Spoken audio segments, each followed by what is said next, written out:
আজি কেইদিনমানৰ পৰা কাৰোবালে ফোন কৰিলে এটা টেলিফোনিক ভইচ শুনি আছো প্ৰথমে মই বুজি পোৱা নাছিলো এটো কি ভাষাত কথা কৈছে কিন্তু দুবাৰমান শুনাৰ পাছত বুজি পালো আৰে এটো দেখোন আজি কেইমাহমানৰ পূৰ্বে দ্ৰৌপদী ভাষা হিচাপে স্বীকৃতি পোৱা আমাৰ অসমীয়া ভাষা কিন্তু উচ্চাৰণবোৰ দেখোন অসমীয়া নহয় এবাৰ শুনি চাওকচোন আপুনি সাৱধান হওক কেতিয়াও সোশ্যাল মিডিয়া বিজ্ঞাপন আৰু অচিনাকি গোটৰ পৰা বিনিয়োগৰ টিপছ লওক এইটো সাইবাৰ অপৰাধীৰ কৌশল হ'ব পাৰে আৰু ই আপোনাৰ সঞ্চয়ৰ পানী নিষ্কাশন কৰিব পাৰে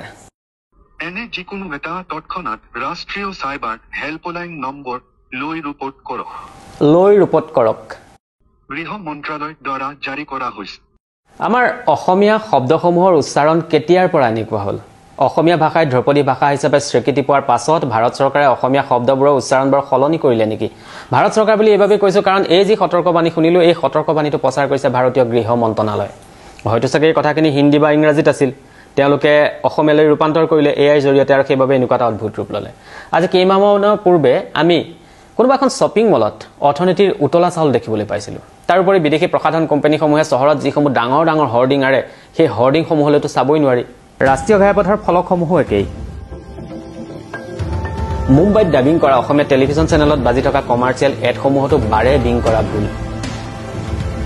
কোনোবা এটা লেখা বা কিবা এটা ভিডিঅ' অন্য এটা ভাষালৈ ৰূপান্তৰ কৰোঁতে বা অনুবাদ কৰোঁতে সেই ভাষাটো জনা অভিজ্ঞ লোকৰ সহায় লোৱা নহয় নেকি যদি নহয় কিয় এইবোৰ বিষয়ত আচলতে চৰকাৰে মাত মাতিব লাগে জাতীয় সংগঠনসমূহো মনে মনে থাকিব নালাগে নে এইবোৰ বিষয় আচলতে মাত মাতিবলগীয়া বিষয়েই নহয় ব্যক্তিগত প্ৰতিষ্ঠানসমূহৰ কথাবোৰ বাদেই দিলো স্বয়ং গৃহ মন্ত্ৰালয়ে প্ৰচাৰ কৰা এটা সতৰ্কবাণীত এটা ভাষা কেনেকৈ অপমান কৰাৰ দৰে ভুল কেনেকৈ হ'ব পাৰে অসমীয়া ভাষাটোতো এটা ধ্ৰুপদী ভাষা দেশৰ প্ৰতিটো ভাষাকে সন্মান কৰাটো চৰকাৰৰ কৰ্তব্য আৰু ধ্ৰুপদী ভাষাসমূহত কিবা এটা প্ৰচাৰ কৰোঁতেতো তাতকৈও বেছি সতৰ্ক হৈ ল'ব লাগে এইবোৰ বিষয়ত আচলতে আমি সকলোৱে সতৰ্ক হ'ব লাগে সকলোৱে মাত মাতিব লাগে তেতিয়াহে তেওঁলোক আগলৈ তেনেকুৱা এটা ভুল নকৰিব অসমীয়া ভাষাত কিবা এটা প্ৰচাৰ কৰোঁতে তেওঁলোকে অকণমান গুৰুত্ব দিব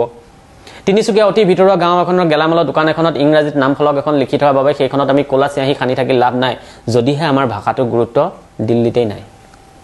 তাৰোপৰি বহুজাতিক কোম্পানীসমূহৰ পৰা মাজে সময়ে আমালৈ কিছুমান কমাৰ্চিয়েল ফোন আহে আৰু সেই ফোনবোৰত হিন্দী ইংৰাজী বা বাংলাত কথা পাতে আপুনি যদি অসমীয়াত কথা পাতিব বিচাৰে তেনেহলে তেওঁলোকে ক'ব যে আমি অসমীয়াত কথা ক'ব নোৱাৰো হিন্দীত পাতক ইংৰাজীত পাতক বা বাংলাত পাতক আৰু আমিও ভঙা ভঙা হিন্দীৰে কথা পাতিবলৈ আৰম্ভ কৰি দিওঁ কিয় আপোনালোকে যদি হিন্দীত কথা পাতিব পৰা এজন মানুহ ৰাখিব পাৰে ইংৰাজীত কথা পাতিব পৰা এজন মানুহ ৰাখিব পাৰে কানাড়াত কথা পাতিব পৰা এজন মানুহ ৰাখিব পাৰে বাংলাত কথা পাতিব পৰা এজন মানুহ ৰাখিব পাৰে মালায়ালামত কথা পাতিব পৰা এজন মানুহ ৰাখিব পাৰে উৰিয়াত কথা পাতিব পৰা এজন মানুহ ৰাখিব পাৰে তেনেহলে অসমীয়াত কথা পাতিব পৰা এজন মানুহ কিয় ৰাখিব নোৱাৰে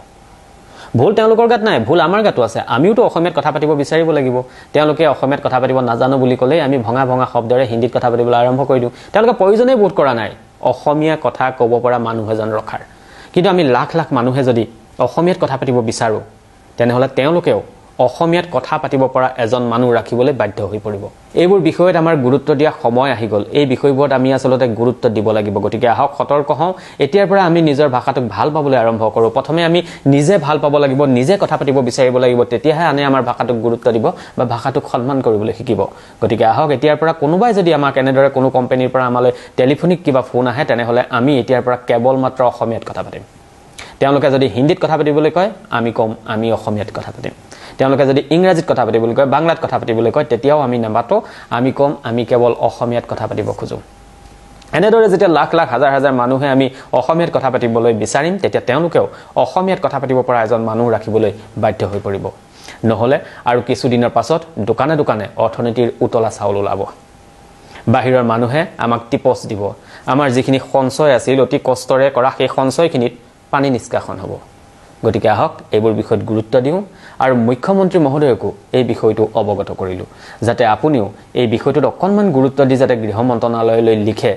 তেতিয়াহে গৃহ মন্ত্ৰালয়ে ভাবিব যে অসমৰ লোকসকল সচেতন হয় গতিকে যেনে তেনে জিটি আমি তেওঁলোকক শুনাব নোৱাৰো আৰু পৰৱৰ্তী সময়তো যেতিয়া তেওঁলোকে কিবা এটা অসমীয়া ভাষাত যেতিয়া কিবা এটা সতৰ্কবাণী দিব তেতিয়া তেওঁলোকে সতৰ্ক হ'বলৈ বাধ্য হ'ব